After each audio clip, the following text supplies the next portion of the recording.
మనము దేవుని పిల్లలమని పిలువబడినట్లు తండ్రి మనకెట్టి ప్రేమను అనుగ్రహించునో చూడుడి. మనము దేవుని పిల్లలమే.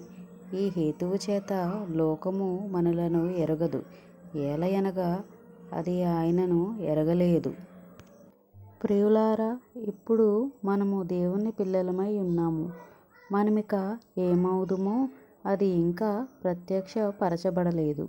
కానీ ఆయన ప్రత్యక్షమైనప్పుడు ఆయన ఉన్నట్లుగానే ఆయనను చూతుము గనుక ఆయనను పోలియుందుమని ఎరుగుదుము. ఆయన యందు ఈ నిరీక్షణ పెట్టుకొనిన ప్రతివాడును ఆయన పవిత్రుడై ఉన్నట్టుగా తన్ను పవిత్రునిగా చేసుకొనును. పాపము చేయు ప్రతివాడును ఆజ్ఞను అతిక్రమించును. ఆజ్ఞాతిక్రమమే పాపము. పాపములను తీసివేయుటకే ఆయన ప్రత్యక్షమాయనని మీకు తెలియను. ఆయన యందు పాపమేమియూ లేదు. ఆయన యందు నిలిచియుండువాడెవడునూ పాపము చెయ్యడు. పాపము చెయ్యువాడెవడునూ ఆయనను చూడనూ లేదు, ఎరుగునూ లేదు. చిన్న పిల్లలారా, ఎవనిని మిమ్మును మోసపరచనీయకుడి. ఆయన నీతిమంతుడై ఉన్నట్టు నీతిని జరిగించు ప్రతివాడును నీతిమంతుడు. అపవాది మొదట నుండి పాపము చేయుచున్నాడు గనుక పాపము చేయువాడు అపవాది సంబంధి. అపవాది యొక్క క్రియలను లయపరచుటకే దేవుని కుమారుడు ప్రత్యక్షమాయెను. దేవుని మూలముగా పుట్టిన ప్రతివానిలో ఆయన బీజము నిలుచును గనుక వాడు పాపము చెయ్యడు. వాడు దేవుని మూలముగా పుట్టినవాడు కనుక పాపము చెయ్యజాలడు. దీనిని బట్టి దేవుని పిల్లలెవరో అపవాది పిల్లలెవరో తేటబడును. నీతిని జరిగించని ప్రతివాడును తన సహోదరుని ప్రేమింపని ప్రతివాడును దేవుని సంబంధకులు కారు.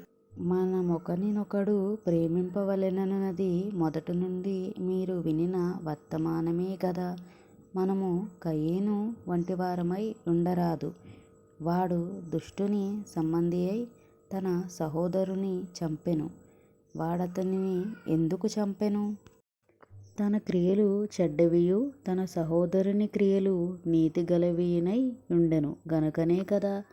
సహోదరులారా, లోకము మిమ్మును ద్వేషించిన ఎడల ఆశ్చర్యపడకుడి.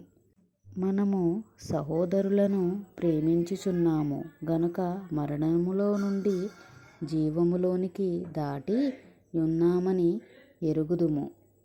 ప్రేమ లేనివాడు మరణమందు నిలిచియున్నాడు. తన సహోదరుని ద్వేషించువాడు నరహంతకుడు.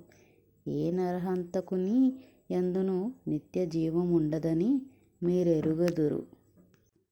ఆయన మన నిమిత్తము తన ప్రాణము పెట్టెను గనుక దీని వలన ప్రేమ ఎట్టిదని తెలుసుకొనుచున్నాము. మనము కూడా సహోదరుల నిమిత్తము మన ప్రాణములను పెట్టబద్దులమై ఉన్నాము.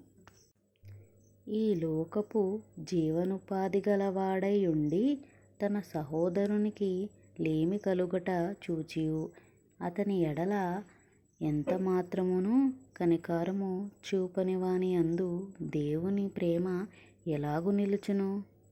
చిన్నపిల్లలారా, మాటతోనూ నాలుకతోనూ కాక క్రియతోనూ సత్యముతోనూ ప్రేమింతము. ఇందువలన మనము సత్య సంబంధులమని ఎరుగుదుము.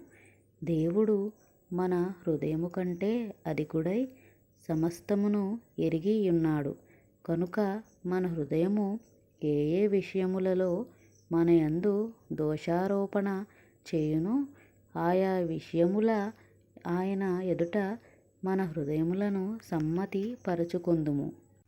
ప్రియులారా, మన హృదయము మన యందు దోషారోపణ చేయని ఎడల దేవుని ఎదుట ధైర్యము గలవారమగుదుము. మరియు మనమాయన ఆజ్ఞలను గైకొనుచు ఆయన దృష్టికి ఇష్టమైనవి చేయుచున్నాము గనుక మనమేమి అడిగినను అది ఆయన వలన మనకు దొరుకును.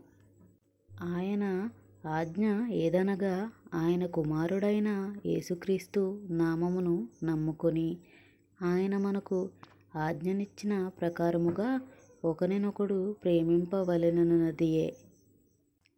ఆయన ఆజ్ఞలను గైకొనువాడు ఆయన యందు నిలిచియుండును, ఆయన వాని యందు నిలిచియుండును. ఆయన మన యందు నిలిచియున్నాడని ఆయన మనకనుగ్రహించిన ఆత్మ మూలముగా తెలుసుకొనుచున్నాము. మొదటి యోహాను సువార్త 3వ అధ్యాయం 24 వచనములు ఇంతటితో ముగిసెను.